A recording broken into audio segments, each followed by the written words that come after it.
the hammer struck the fence post at 7:30 in the morning, and Eleanor Voss heard it before she saw the man, a steady, patient rhythm that did not hurry and did not stop, the way a man works when he has decided a thing will be done and intends to do it himself.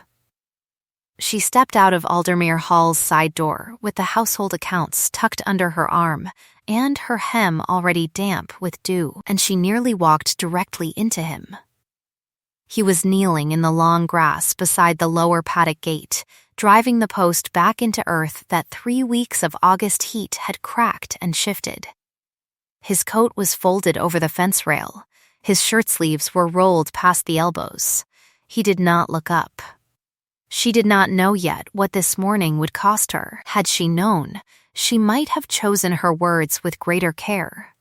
She was not in the habit of choosing them carelessly, but she had not slept, and the accounts had not balanced, and the man kneeling in the grass looked, at that hour, like one of the estate laborers who had wandered to the wrong fence. She stopped 2 feet from him. "The Southfield crew begins at the lane," she said, "not at the Hall gate." He drove the post one more stroke before he looked up. His eyes were gray, the particular gray of still water before weather, and they rested on her face with a patience that was itself a kind of assessment. He did not appear offended. He appeared to be deciding something about her, calmly, as one decides the depth of a river before crossing. "I know where the crew begins," he said. He set the hammer down and stood. He was taller than she had accounted for. "And you are Miss Voss." She did not let the surprise show, because she had trained herself not to let things show, and the training had become, after 7 years as Aldermere's household companion, entirely second nature. "I am, and you are fixing our fence." It was leaning. He picked up his coat. It will not lean now. He did not offer his name. She did not ask for it, because she had not yet understood that the asking would have saved her 3 months of considerable difficulty. She watched him shake the grass from his coat, fold it once over his arm, and walk toward the hall's main entrance with the easy directness of a man who knows where he is going. It was only when she brought the accounts to Mrs. Partridge in the housekeeper's room and set them on the table that Mrs. Partridge looked up and said, "Ah, then the Duke of Ashford has arrived," and Eleanor understood, in one cold instant, the full architecture of her error. The name spread through Aldermere before noon. Caspian Ashford, the 6th Duke, come 3 days early and unexpected, and without the retinue anyone had prepared for, arrived in a hired cart with a single trunk and a hammer borrowed from the carter to fix the gate he'd found leaning at the entrance of the estate he was to inspect before deciding whether to honor the arrangement that had been made. Between his late father and Sir Edmund Voss, now also late, and which Sir Edmund's daughter Marguerite, not Eleanor, not the plain one, everyone was careful to say, not the one who kept the books, was intended to fulfill. Eleanor heard all of this from Mrs. Partridge, who delivered it with the expressionless efficiency of a woman who had survived 5 changes of household management and intended to survive a 6th. The deadline arrived with the news, 3 weeks until Michaelmas, at which point the Duke had indicated he would give his answer regarding the arrangement, the estate, and the Voss family's continued tenure of the land their father had mortgaged to Ashford's own in 17 years of slow and steady debt. 3 weeks. Eleanor set down her pen and looked at the accounts and understood that the number in the final column was the same number it had been for 6 months, and that 3 weeks was not a generous margin for a miracle. She did not go back to the paddock fence. She did her work, which was considerable. She ran the household. She ordered the linen and reviewed the quarterly wool tallies and wrote the letters that her sister Marguerite dictated and then forgot she had dictated, and she managed the 4 indoor staff and the 11 estate workers with the quiet authority of someone who had made herself necessary so entirely and so quietly that no one had thought to call it management. She was good at being invisible. It had been, for a long time, the safest way to be. Her sister Marguerite appeared at luncheon in a gown the color of a June rose, having heard about the Duke's arrival approximately 30 minutes after Eleanor, and having spent the interval dressing with exceptional focus. Marguerite was beautiful the way the best rooms at Aldermere were beautiful, splendidly appointed, very carefully maintained, and better viewed from a certain angle and a certain distance. She sat at the long table and said, "I have not yet seen him," with the precise intonation of someone who intends to correct this immediately. "He was at the lower fence at 7 this morning," said Eleanor, fixing the gate hinge. "How very peculiar." Marguerite turned the stem of her glass. "Why would a duke do that? I expect he found it broken and had a hammer." Ellie. Marguerite used the diminutive with the affectionate carelessness she'd used since childhood, the kind that communicates fondness and simultaneously communicates that the person fondled is the smaller of two things.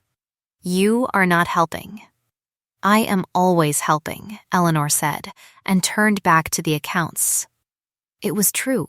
She was always helping. She had been helping since she was 17, and their father had begun to go wrong in the accounts, not dishonestly, only carelessly, with the cheerful imprecision of a man who believed the numbers would sort themselves if left to steep long enough, and she had sat up night after night at his old oak desk, teaching herself the language of ledgers, which turned out to be not very different from any other language, patient, consistent, and entirely unimpressed by charm. She had not married, although there had been one offer in the second year of her running the house, from a decent man who had liked her face well enough and her competence rather a great deal, and had gone away when she declined, without asking her why she had declined, which told her everything she needed to know about the quality of the offer. She was 25 now, and plain in the way that means forgettable to people who look quickly, and interesting to people who look long. The Duke, she thought, had looked long. She did not particularly want to think about what that meant. The first private meeting between them happened the following morning, in the estate office, because she had requested it. She had sent a note the previous evening, through Mrs. Partridge, advising the Duke that there were accounts pertaining to the estate he might wish to review before drawing conclusions about Aldermere's management, and that she was available to present them at whatever hour was convenient. His reply had been a single line in a compact, undecorated hand, 8 o'clock. The office. Bring everything. She brought everything. She arrived at 5 minutes to 8, and arranged the ledgers in order on the estate table, the household accounts going back 4 years, the agricultural tallies, the quarterly wool returns, the correspondence with the creditors in her father's name, and the responses she had written on his behalf for the last 2 years of his life and the 16 months since his death. She had also, in a separate and slightly newer portfolio, compiled a cross-reference summary in which each quarter's performance was compared to the market average for the county, annotated in her own hand, with notes explaining every shortfall and identifying its cause.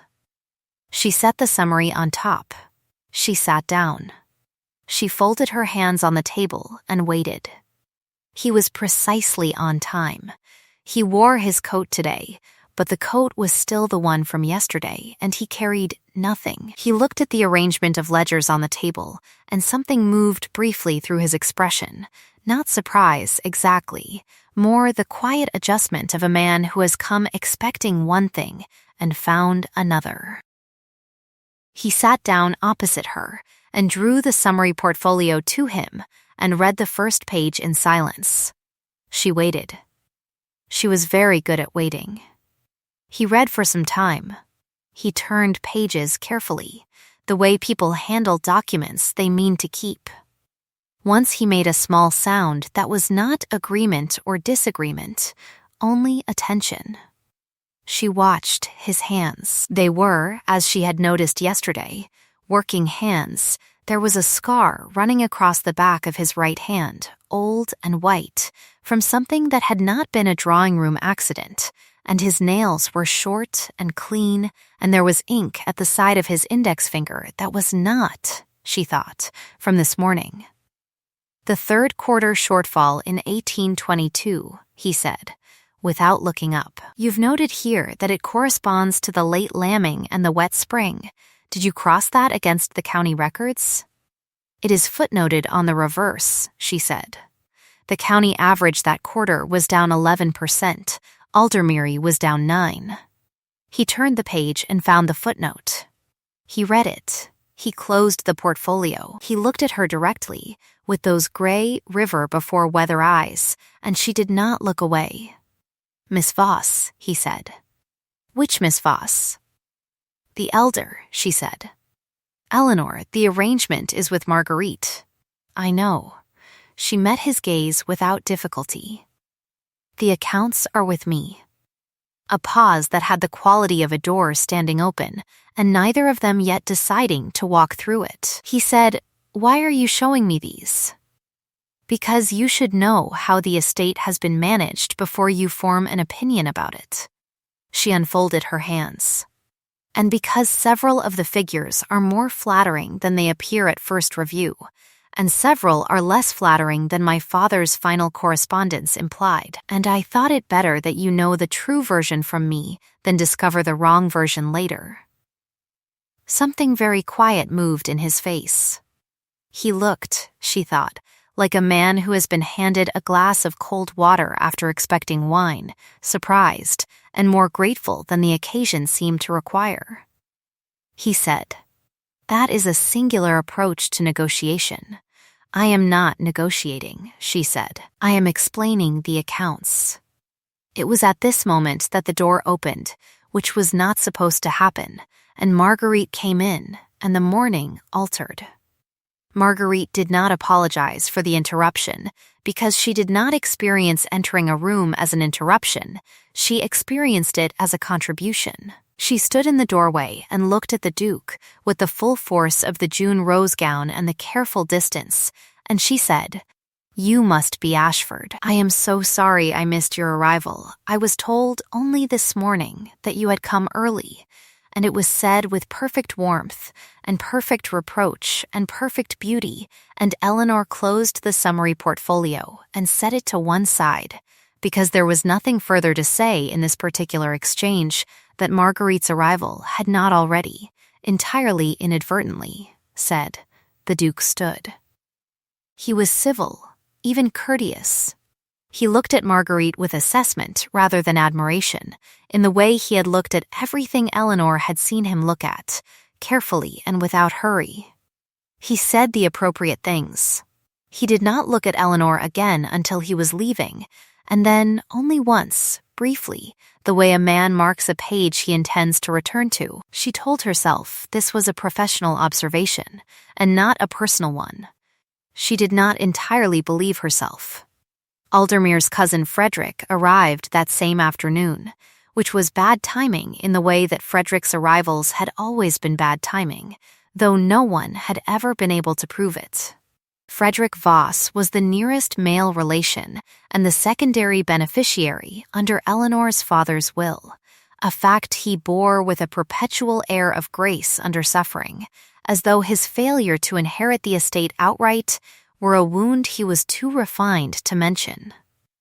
He was 30, beautifully dressed, and spoke in the gentle, unhurried cadences of a man delivering very small and very calculated increments of harm. He embraced Marguerite at the door and called her my dearest cousin, and gave Eleanor a kiss on the cheek and said, Ellie, you look tired, which was Frederick's standard greeting, and which Eleanor received with the same composure she brought to ledger discrepancies, noted, filed, no outward response. He had not been invited. He had nonetheless come. She watched him calculate the distance between himself and the Duke across the drawing-room carpet, and thought, he has come because of the Duke, and he came early enough to hear about the fence. There was a dog at Aldermere, a large elderly hound of no clear pedigree named Charter, who had been Eleanor's father's dog, and was now, by default, Eleanor's dog, and Charter had formed, within the first 20 minutes of the Duke's residence, an attachment to the Duke that was frankly embarrassing in its transparency. Charter followed the Duke from room to room. Charter slept outside the Duke's door.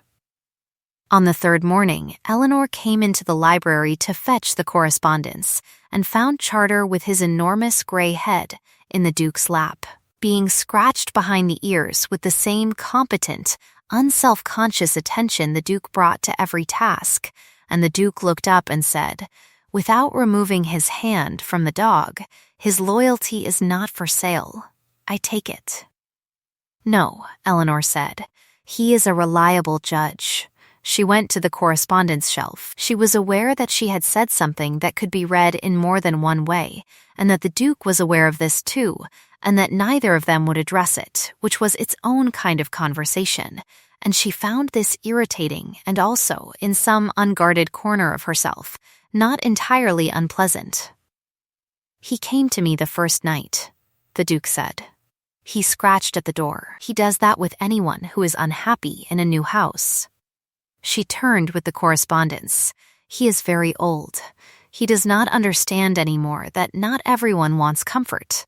She left before he could answer. She was not entirely certain what she would have done with an answer.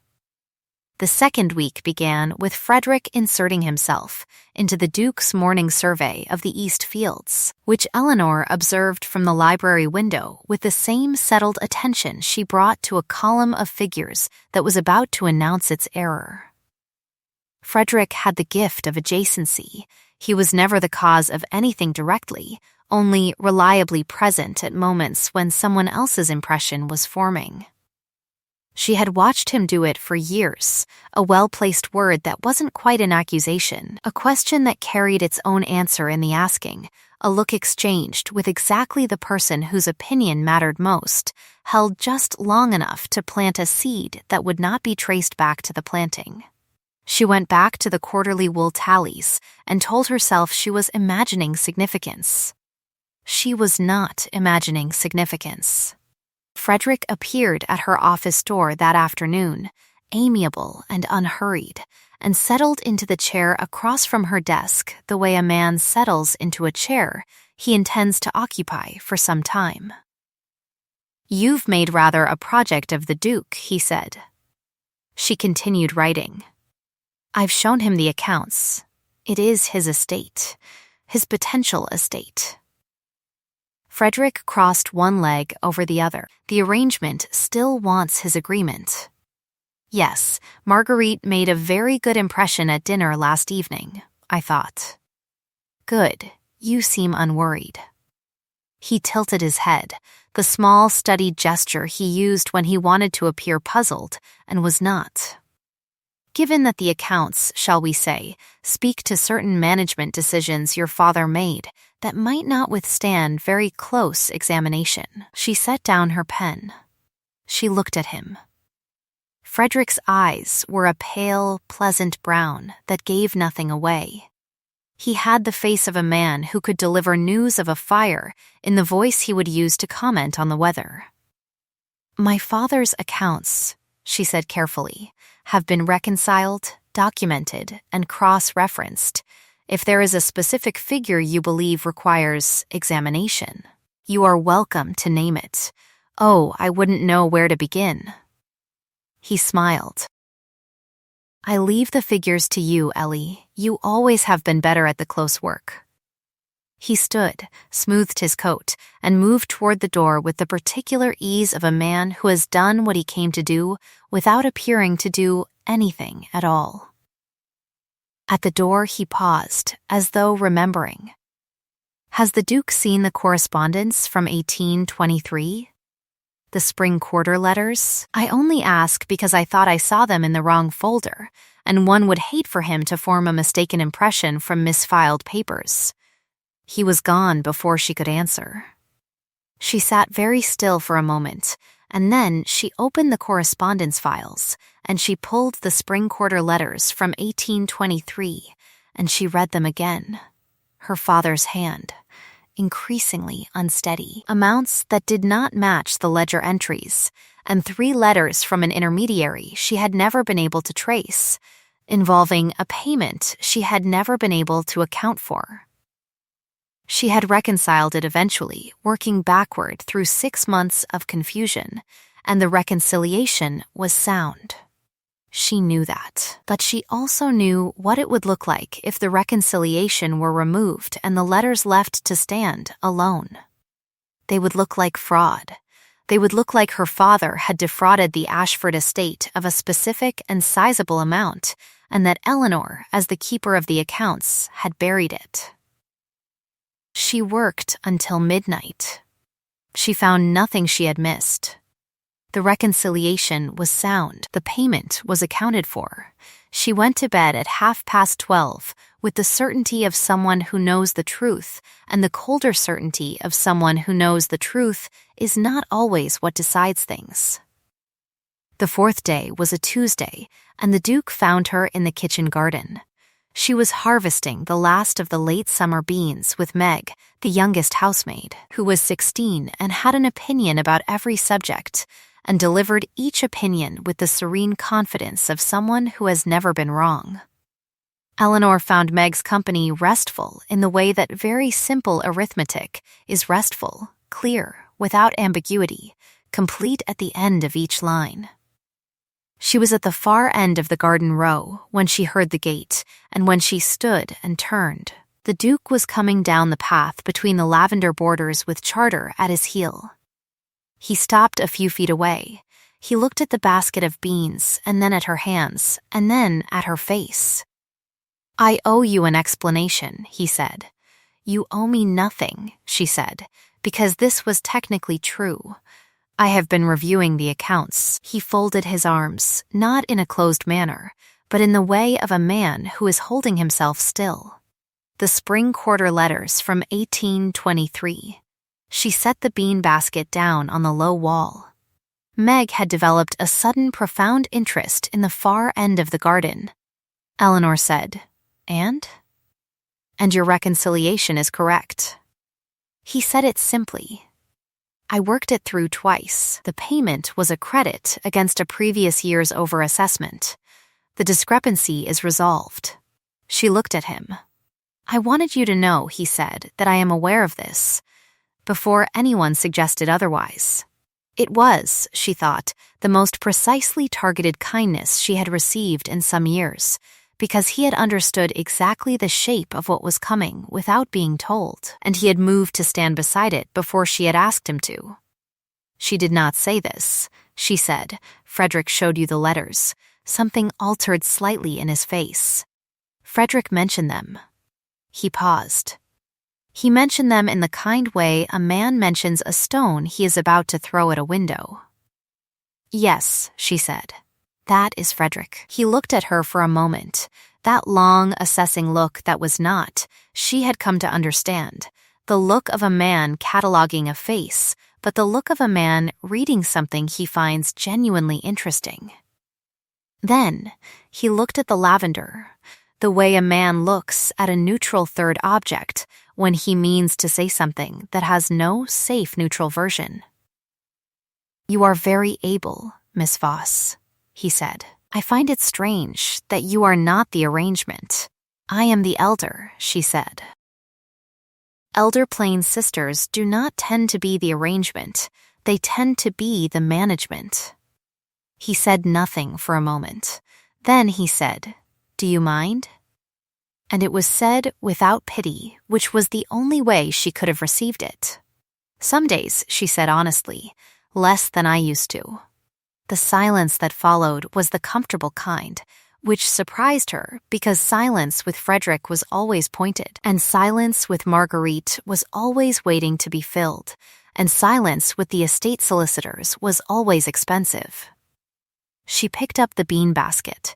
She almost said something further and did not, because there was a thing she could not yet lay before him. A piece of the accounting she had not surfaced in the ledgers, because she had not yet been certain what it was. And until she was certain, she could not name it. She told herself this was caution. She was not entirely certain it was only caution. Charter sat at the Duke's feet and looked at Eleanor with the mild reproach of a dog who believes that everyone in a garden is there to pet him. "He is judging me," she said. "He is," the Duke agreed. "He found you satisfactory on Tuesday. He has maintained the position." She looked at the dog and then, briefly, at the Duke, and then she went back to the beans before any of them could do anything irrevocable. The midpoint came on a Saturday, 14 days before Michaelmas, at 3 o'clock in the afternoon, in the formal sitting room where Mrs. Partridge received the household correspondence. Eleanor was there because Frederick had asked to speak to her, and she had come, which was the first and most preventable of her errors that afternoon. Frederick was seated when she arrived. On the table between them was the spring quarter portfolio, and with it, in Frederick's neat-fingered arrangement, was a letter she had never seen before. She picked it up. It was in her father's hand, unmistakably her father's hand. She had read 10,000 lines of it, addressed to Frederick himself, dated 3 years ago, and it said, with the cheerful imprecision characteristic of her father in his later years, that he was grateful for Frederick's management of the Caulfield matter, and that the credit they had discussed would be arranged through the spring accounts, and that Eleanor would handle the figures as she always did. She had the knack of it. And would Frederick be sure that the total did not land in any column the Ashford estate might later trouble itself to examine? She read it twice. She set it down. "Where did you get this?" she said. "It was in Father's things," Frederick said. He used the word father with the comfortable ownership of a man who had found it useful. "Among the papers I was given as secondary beneficiary." He paused. "Eleanor, I want you to understand that I have no interest in. I found this entirely by accident, and I have shown it to no one, and I do not intend to show it to the Duke, of course. That would be uncharitable. We are family." She looked at the letter. She looked at Frederick's pleasant face. She understood that she was being offered a structure.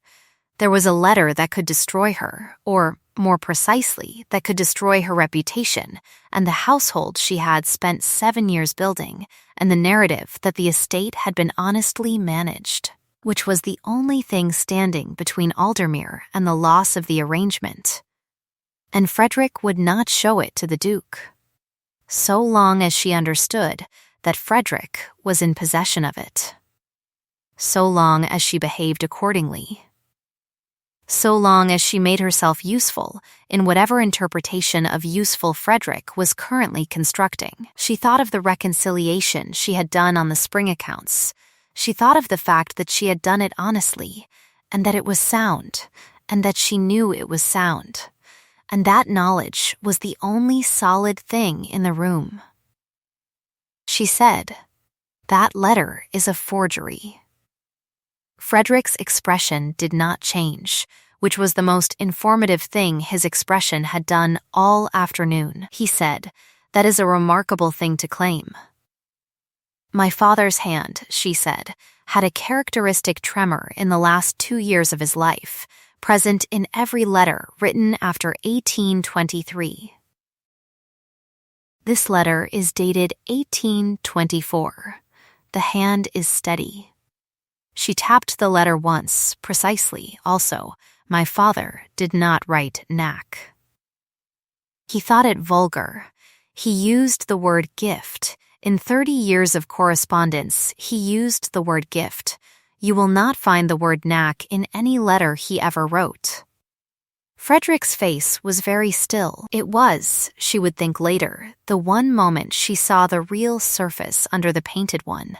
Not malice exactly, not even resentment, but the arithmetic of a man who has placed a wager and is watching the odds change. She stood. "I will not accept your offer," she said. "I will not accept it because there is no offer here worth accepting, and because if you produce that letter, I will produce my evidence that it is false, and we will settle the question in front of witnesses, which is the only place any question of this kind should be settled." She picked up the spring quarter portfolio. "Good afternoon, Frederick," she walked out. She was very steady. She was steady all the way down the corridor and up the back stair and into her office, where she shut the door and stood in the middle of the room for approximately 30 seconds doing absolutely nothing, which was what she did when she was frightened and needed to be finished with it before anyone could see. Charter scratched at the door.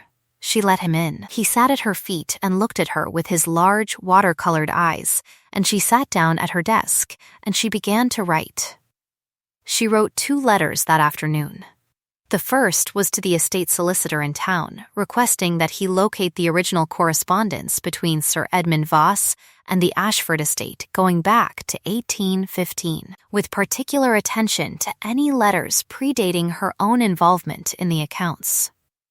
The second was to Mrs. Partridge's sister in the village, who had been in service at the Ashford estate in London before her marriage, and who had, in one of those small, irrelevant conversations that turn out not to be irrelevant at all, once mentioned in passing a particular detail about Frederick Voss and a matter of some disputed papers that had occurred 8 years ago and had been quietly settled. She sent both letters with the evening post. She did not tell anyone she had sent them. There was a thing she could not yet lay before the Duke, she had said to herself in the kitchen garden, and it was still true. But the shape of the thing was clarifying, and she thought she understood now what she was looking at.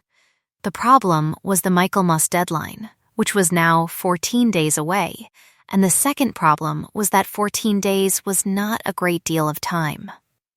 The morning after the sitting room, she came down to the kitchen to find that Frederick had joined Marguerite and the Duke for breakfast.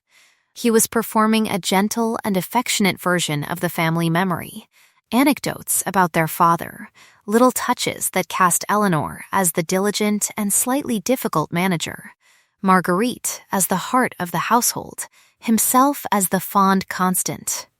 He had the gift of narrative framing. He could tell a story in which the wrong person looked like the right one, and the listener would have to work to find the seam.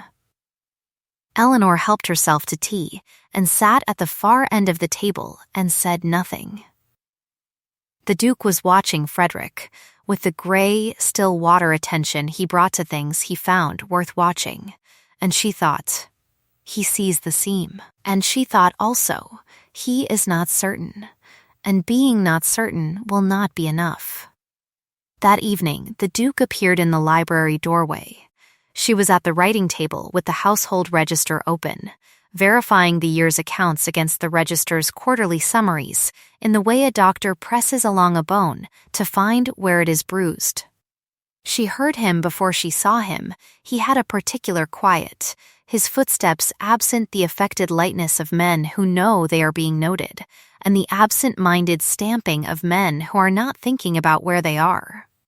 He moved like someone who had decided where he was going and seen no reason to announce it. She looked up.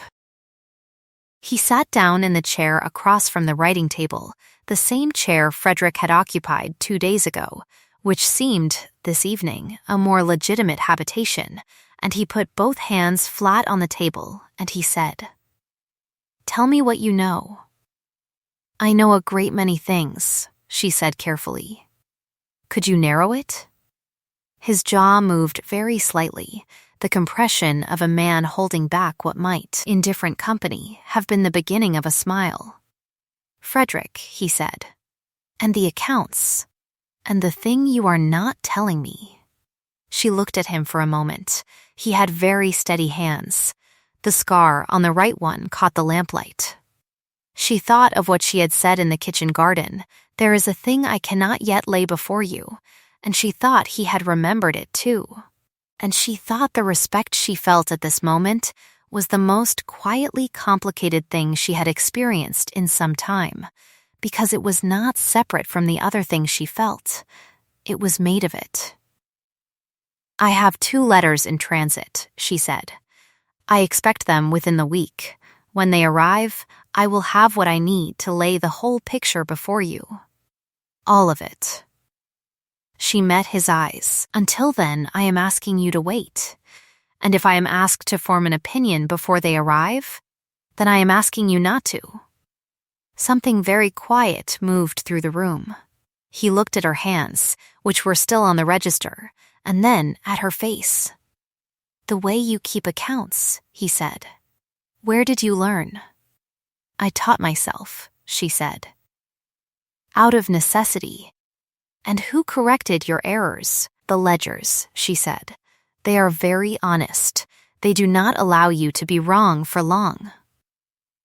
He looked at the register, and then he said, "Unexpectedly, my mother kept the accounts at Ashford when I was young.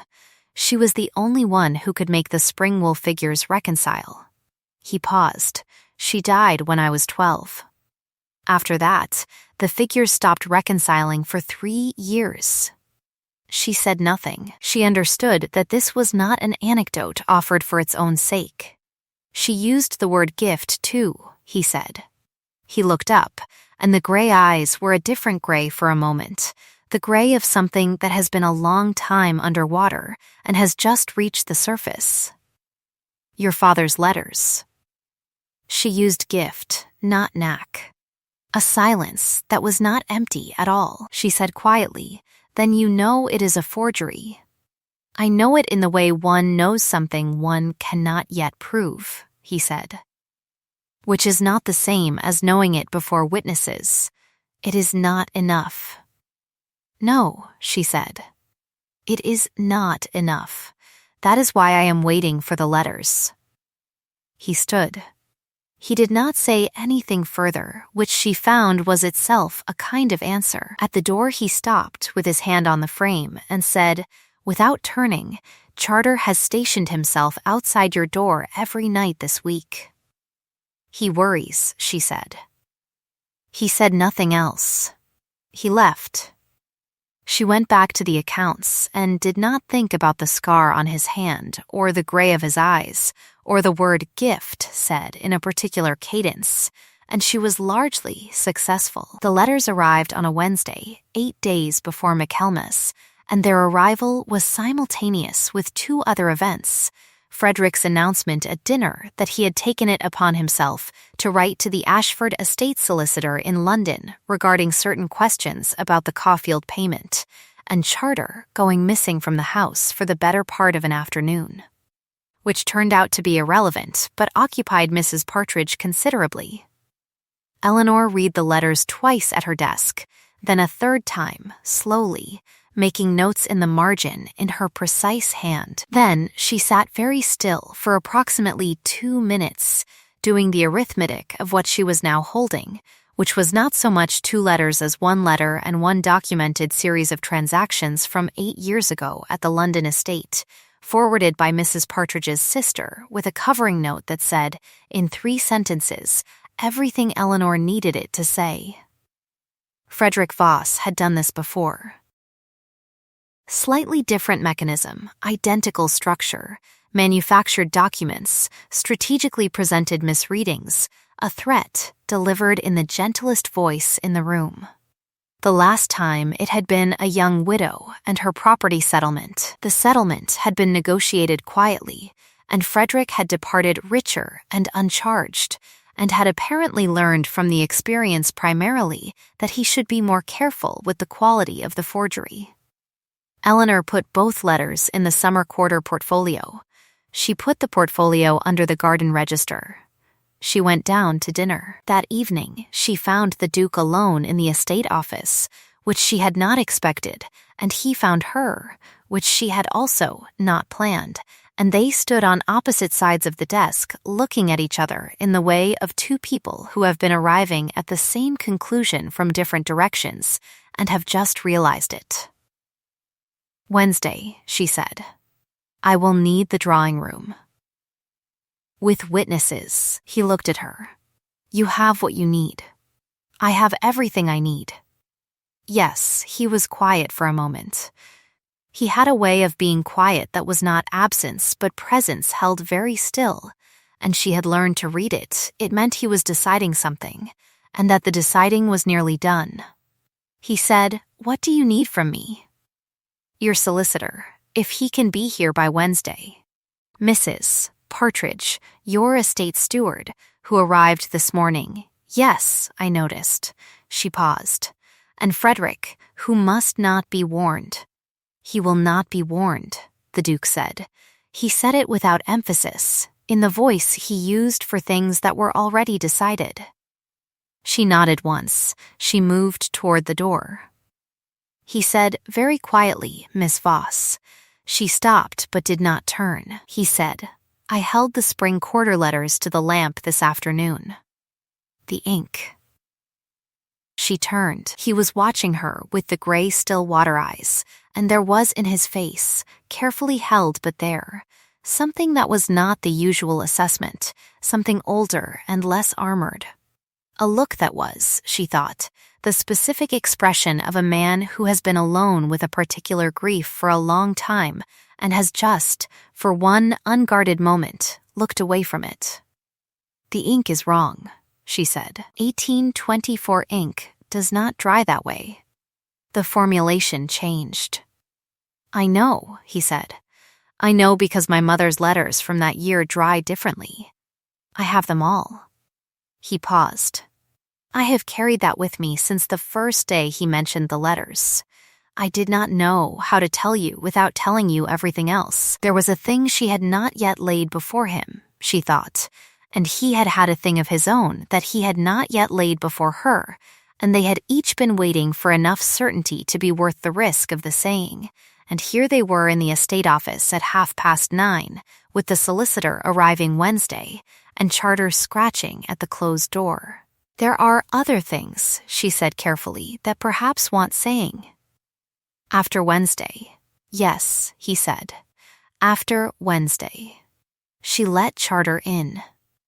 He went immediately to the Duke's feet, turned twice, and lay down with the proprietorial satisfaction of a dog who has arranged the world to his liking. The Duke looked down at him, and then at Eleanor, and this time the thing that moved through his face was unmistakably, briefly, a smile, not the held-back compression she had seen before, but a real one, there and gone, and it was worth considerably more than she had budgeted for. She went to bed at 11 o'clock and lay awake until 2, doing arithmetic of a kind she had not done in some years. The darkest hour arrived, as the darkest hours in this kind of story are apt to do, not at night but on a bright Tuesday morning 6 days before Michaelmas, when Frederick came to her office with the Duke's estate steward and the Ashford solicitor who had, it appeared, arrived a day early and been introduced to Frederick at breakfast. Frederick had the spring quarter portfolio. He had her father's original correspondence.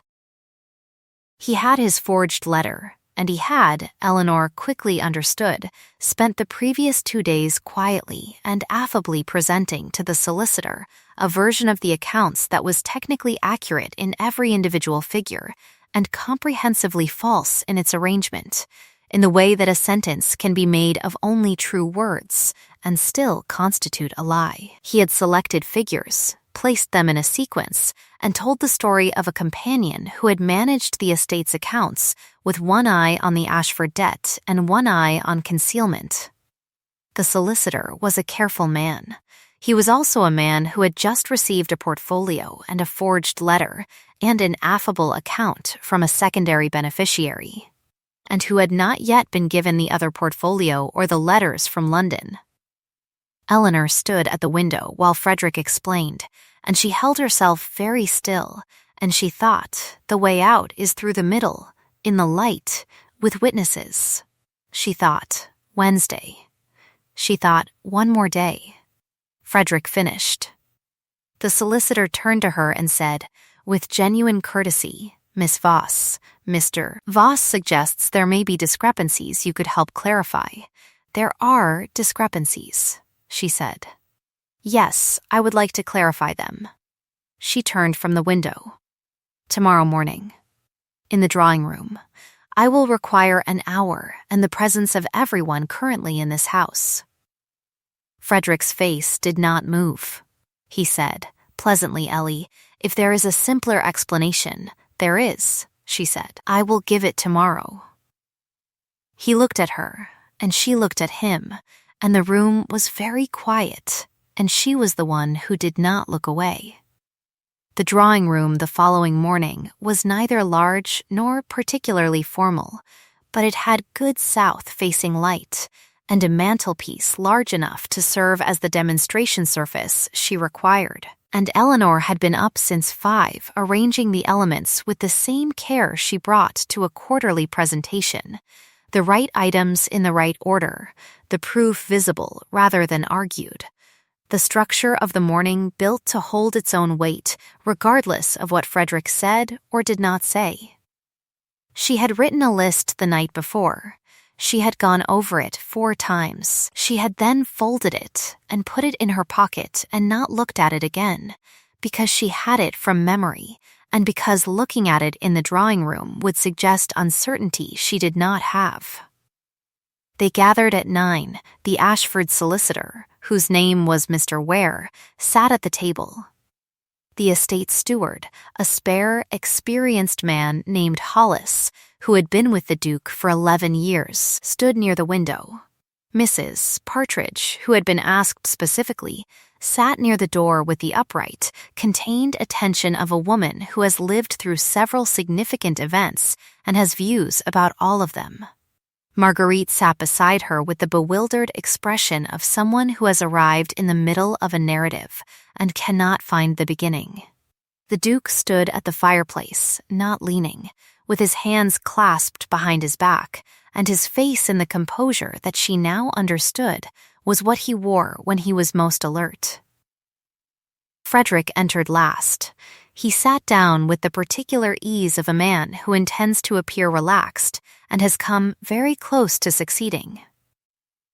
He looked at Eleanor, who was standing at the mantelpiece, and the look he gave her was the gentlest he had given her in 3 weeks, and the most dangerous. Eleanor placed the summer quarter portfolio on the mantelpiece. She placed beside it a separate portfolio, the newer one, which contained the London letters.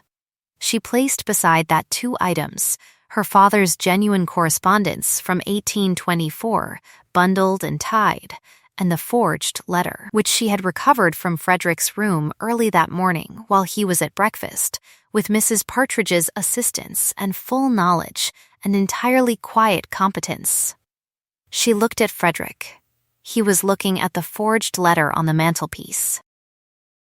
Something moved in his face that she catalogued, quickly and honestly, not as the alarm she had expected, but as something older and less clean. A look that was grief about arithmetic rather than grief about the thing itself. The expression of a man who has lost the wager rather than the man who has done the wrong. She filed this observation for later. She said, "I will be brief, because the evidence is. Mr. Wary, you received yesterday a letter purporting to be from my father, dated November 1824, regarding a credit arrangement. I would like to draw your attention to 4 characteristics of that letter." She picked it up and held it toward the window, where the south light came through it at the angle that showed what she needed it to show. The ink formulation. The hand's tremor, or rather its absence. 1 word, which my father did not use, which you will find in none of his genuine letters, and the sealing wax, which is a composition that was not commercially available until 1826. Silence, Mr. Ware reached out a hand, and she gave him the letter, and he held it to the light. She picked up the London portfolio. 8 years ago, at the Ashford London property, a similar document was produced in a matter involving a widow's property settlement. I have here a deposition from a witness to that matter. She set the deposition on the table in front of Mr. Ware. The witness's name, the date, and the description of the document's production are there. She looked at Hollis, the steward. "Mr. Hollis, you were at the Ashford London property in 1818. I believe you were present when the settlement was questioned." Hollis straightened very slightly. He looked at the deposition, and then at Frederick, and then back at Eleanor, and the look he wore was the look of a man who has been carrying a particular weight for a long time and has been offered, at last, a surface to set it down. "I was present," he said. "Yes, and the document in question," Eleanor said. "It's sealing wax." "The same composition," Hollis said. He said it without hesitation. "I said so at the time. The settlement was paid and the matter closed. But I said so." Frederick was very still. He had the quality of a man who is deciding rapidly between several available postures and has not yet selected one. Eleanor looked at him, and then, because she was not cruel and she did not intend to be, she did the one thing she had not planned but found herself compelled to do, which was to say, "Mr. Voss has been in secondary position his entire life through no failing of his own. He was not left the estate, he was not given the management, he was not given adequate means, and he has spent 20 years watching this household from its margin, and I understand that this is a species of misery that does not forgive itself easily." She set the London portfolio down. "I am not asking for his trial. I am asking for his departure, with a sufficient allowance to make that departure dignified, and I am asking that what was said in this room goes no further, as protection for every innocent person who shares this name, including my sister." She paused. "That is all I am asking." The room was very quiet. A bird was singing outside the window, clear and indifferent, continuing its business in the morning light. Mr. Ware looked at the sealing wax. He looked at the deposition. He looked at Frederick. He said, "I see no letter here that requires any further discussion." He set the forged document face down on the table. Frederick looked at Eleanor for a long moment. She held his gaze. Something in him, not virtue exactly, not remorse, but the particular exhaustion of a man who has been a long time at war and has lost, softened around the eyes, just briefly. He said, "You always were better at the close work." And she heard, under it, the true sentence, which was, "I never expected you to fight." She heard it as grief, which was what it was, and let it stand as such. He left without ceremony. Mrs. Partridge closed the door behind him with the quiet finality of a woman who has closed many doors in her time. Marguerite said, from her chair, "I did not understand most of that." And then, after a pause, "Are we keeping the house?" "Yes," said Eleanor, "we are keeping the house." The Duke had not spoken during any of it. He spoke now. He spoke to Mr. Ware and to Hollis briefly and clearly, giving instructions regarding the allowance and the departure and the confidentiality that needed no elaboration, and they received the instructions with the respect of men who have just watched something worth respecting. Then they left, and Mrs. Partridge left, and Marguerite left, and the room was left with Eleanor at the mantelpiece and the Duke at the fireplace, and Charter, who had somehow got in during the assembly, lying in the middle of the carpet, with the air of a dog who has performed a significant service and is waiting to be acknowledged. Eleanor picked up her portfolios. She was very steady. She had been steady all morning, and she intended to remain so, because there was still, she thought, a great deal to be managed, and steadiness was the tool she was best with. She squared the corners of the portfolios against each other. "Miss Voss." His voice was quiet. The quietest voice in any room, she had noticed, was always his. She looked at him. He was watching her with the open expression she had seen twice before, once in the estate office when he had told her about his mother's letters, and once in the library doorway when he had looked at Charter and then at her as though they were related problems that had reached the same resolution. It was the expression of a man who has stopped armoring something. There were other things, she said carefully, that wanted saying. Yes, he said. He crossed the room, not quickly, with the same decided directness he brought to every threshold, and he stopped in front of her at a distance that was not far and said, "I came to Aldermere to inspect the arrangement my father made. I had not intended to honor it. I had intended to find sufficient cause to dissolve it and compensate the family fairly." He paused. "I had formed this intention before I arrived because I dislike arrangements made for other people. I dislike, very specifically, being spent on someone else's behalf without being asked." He looked at her. "I have changed my intention." She thought of something she had said to him, early, in the estate office. "I am not negotiating. I am explaining the accounts." She thought of his face when she said it. She thought of the word gift, said in a particular way, in the lamplight. She said, "The arrangement is with Marguerite. The arrangement," he said, "is with Aldermere, which is, by every practical measure, with you." He was very still. "I am not proposing an arrangement. I am proposing a choice, which is different." He held her gaze with that gray water steadiness. "Marry me because you wish it. It is the only reason I will take." She stood with the portfolios squared against each other and looked at him for a long moment and thought of every year she had made herself small and invisible and useful and sufficient and had told herself it was enough, and looked at his hands and thought of his mother's letters drying in the right way and Charter scratching at her door every night, and thought of the first morning and the fence and the hammer and the words she had said that she would have chosen differently, and she set the portfolios down on the mantelpiece, very carefully, precisely, corner to corner. "You owe me an apology," she said, "for the fence." "I do," he said. "I did not introduce myself. You were repairing our gate." "It was leaning," he said, and there it was, the real one, the full one, the first laugh she had heard from him, brief and warm and entirely undisguised, and she thought, there it is, the thing that was under the armor, and she thought, I would like to be the reason for that sound. "Yes," she said, "I wish it." She paused.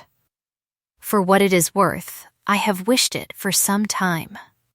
The morning light moved across the floor. Charter lifted his head, regarded them both with the satisfaction of a concluded hypothesis, and put his head back down. They were married on a still October morning, 6 weeks after Michaelmas, in the small church at the edge of the village, with the last light of autumn coming through the east window in the way the light comes through windows when it has decided to be particularly honest. It was very quiet. Mrs. Partridge wept throughout, without wiping her eyes, with the dignified intensity of a woman who has arranged this outcome and is entitled to its full emotional yield. Meg, the youngest housemaid, attended and delivered her opinion of the service in 3 sentences on the walk back, all 3 sentences favorable. Marguerite was radiant and bewildered, and stood on the steps afterwards saying, "I still do not entirely understand what happened," which would remain her position for the rest of the year, and possibly longer.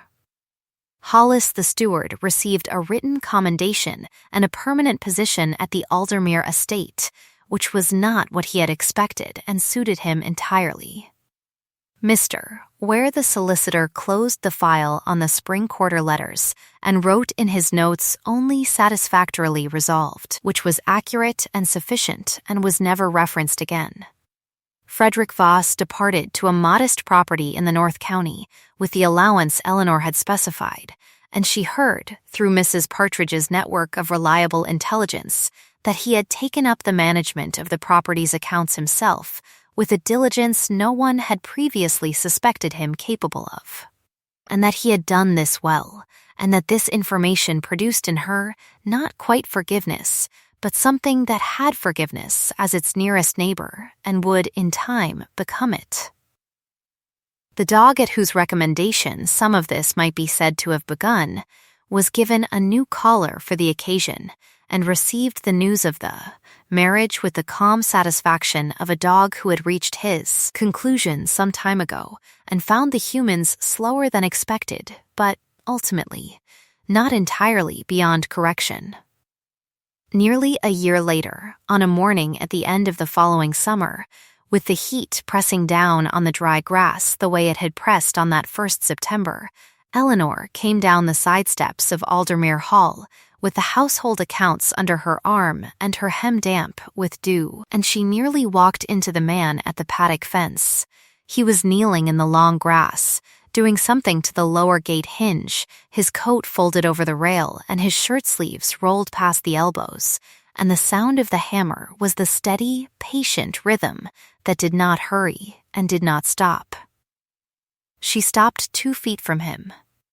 He looked up. His eyes were the gray of still water before weather, and they held in them something they had not held the first morning, which was the particular light of a man who has stopped bracing for the worst and found he does not need to. It was leaning, he said. You could, she said, send for the Southfield crew. I could. He drove the post one more stroke and set the hammer down and stood. But I had a hammer. She looked at him, the working hands, the old scar, the ink she had stopped noticing because she saw it every morning. And she thought she would remember it longest afterward, standing in the dew in the August light, with the accounts that balanced, at last, entirely balanced, tucked under her arm, and the man in front of her who had come 3 days early and fixed the gate, and never once raised his voice and had looked at her long when everyone else looked quickly. She thought she would remember it as the picture that showed her what the other morning had meant, the morning she had not understood, the morning that had been the whole story in miniature. If only she had known how to read it. She had known how to read it. She had simply needed the evidence in the light, before witnesses. Come inside, she said. The accounts need a second opinion. He shook the grass from his coat, folded it once over his arm, and came. If this story settled something in you, the quiet certainty of a truth finally brought into the light, the particular satisfaction of the overlooked woman standing in the evidence of her own competence, then you know why these stories exist. There is a chair by the fire and a lamp that stays lit, and we are always here. Stay a little longer if you like. Subscribe to keep your place warm. And if you have a moment, I would love to know, what was the line that landed, the one you heard and thought, yes, that is exactly the shape of it? Tell me below. Until next time, sleep well, and may every ledger you keep be honest, and every fence you find leaning find its right repair.